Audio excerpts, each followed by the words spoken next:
immense research on the dots themselves before you can start to connect them. It's an enormous work.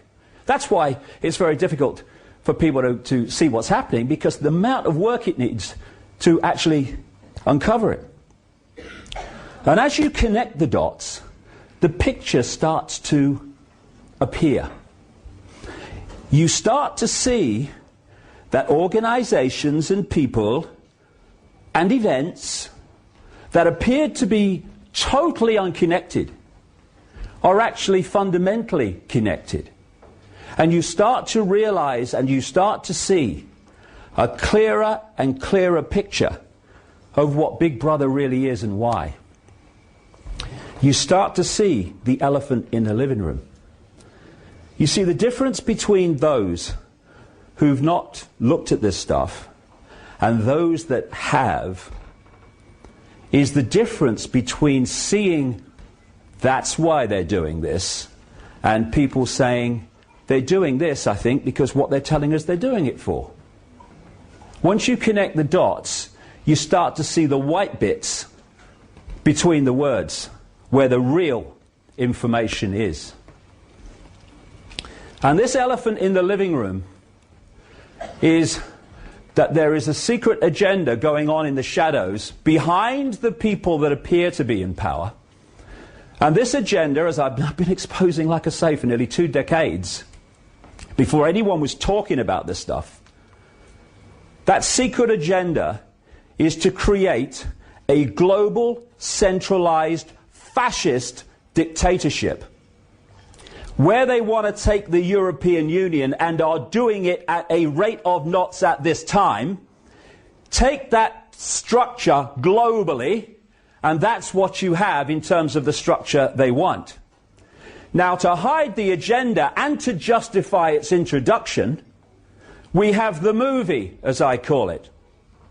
This is the version of events that we are given through the mainstream media and from politicians and stuff, most of whom, the vast majority of whom, haven't got a clue what they're actually reporting. They just read autocue or take a government statement and regurgitate it and call it news and journalism.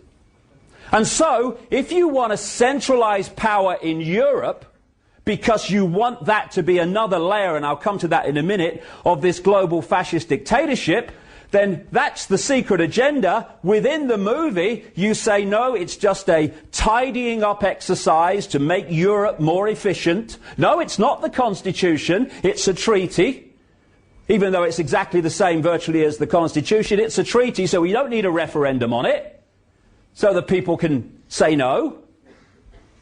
This is how it works. Secret agenda, movie provides the excuse for the agenda.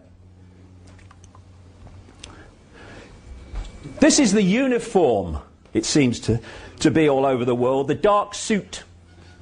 The dark suit. And these people are promoted, prime ministers, presidents, as being the leaders of the world, the people who are making the decisions. If anyone thinks Bush has been running America, I've got some seafront property in Switzerland you might like to look at. I've got a picture.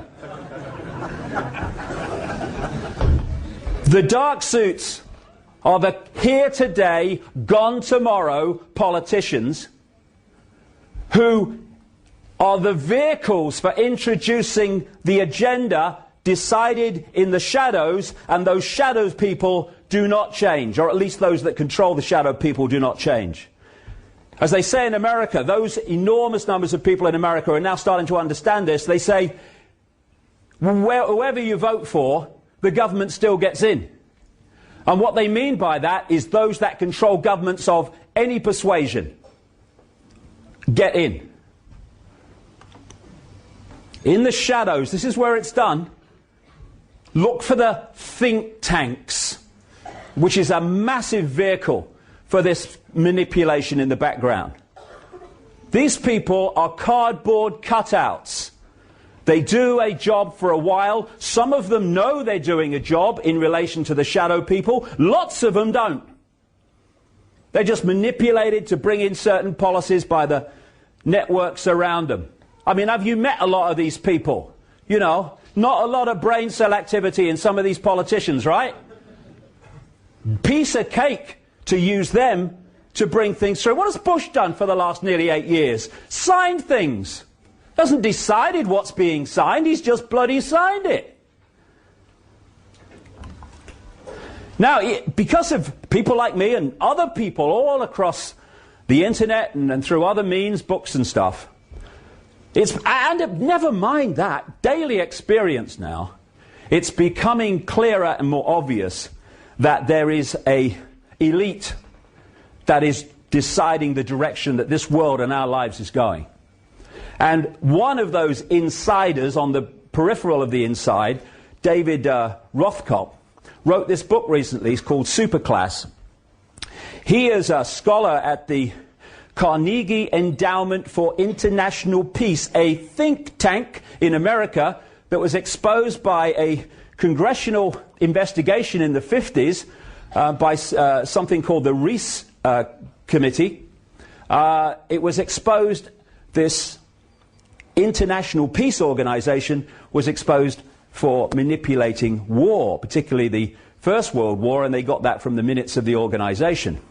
He's also a former director of a notorious organization that's in my books right the way through, called Kissinger Associates, which was set up by Henry Kissinger along with a co-founder called Lord Carrington, you might have heard of, Foreign Secretary at the time of the Falklands War in this country, the Thatcher administration. But what he says, having, fallback position, we can't keep denying it, fallback position, yes, an elite is deciding the direction of the world, but it's kind of a loose thing, and it's just kind of happening.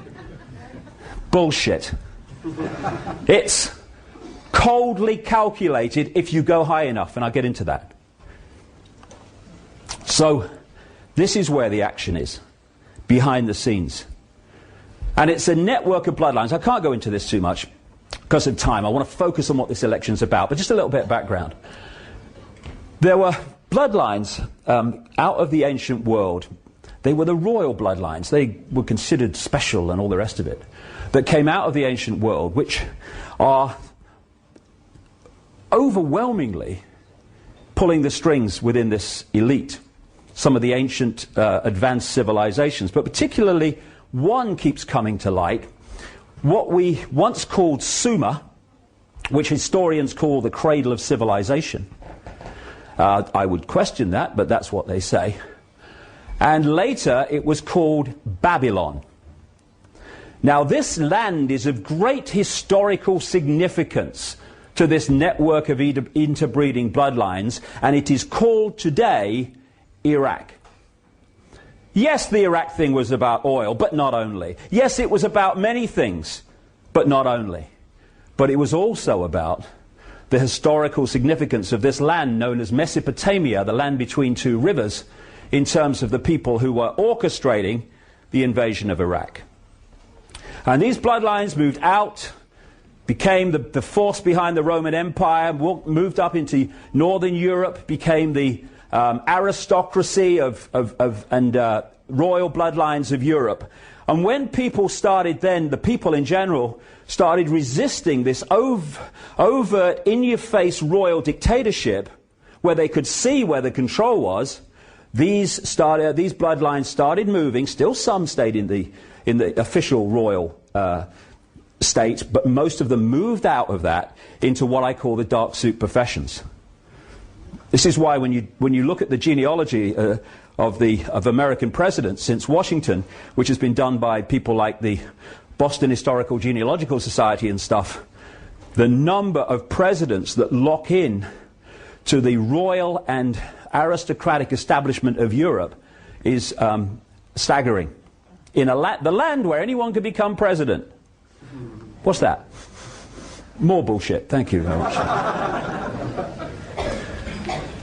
The real expansion of this network came with what we called colonial rule, where the British Empire, what did they say? They said the sun never set on the British Empire, so big was it. But not just the British Empire, that was the prime one, mind. Also the French and others. And these bloodlines were exported all over the world as these European powers colonized the world. And then we had this sleight of hand called independence for these former colonies. Now, there's two basic types of dictatorship.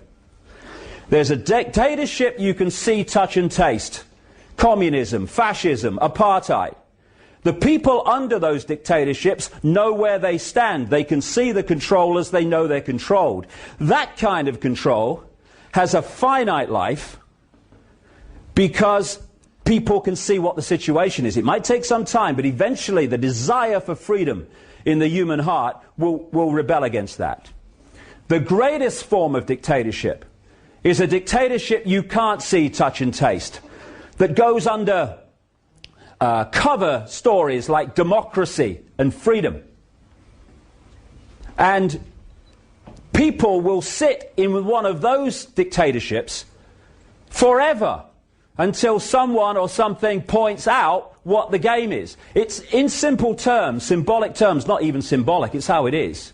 It's sitting in a prison when you can't see the bars, where you think that you're free because you can put a cross on an irrelevant piece of paper every 4 or 5 years to elect in different masks on the same face to continue the same agenda the last lot did. We're free, honey.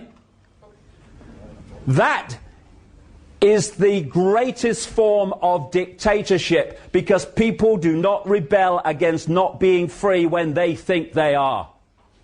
And what happened at what we call independence for the former colonies is they moved from a dictatorship that the colonies could see, rule from Britain or whatever, to a covert dictatorship. What they did, they left the bloodline out there and the secret society network that manipulates the bloodline into power and its agents and gophers into power.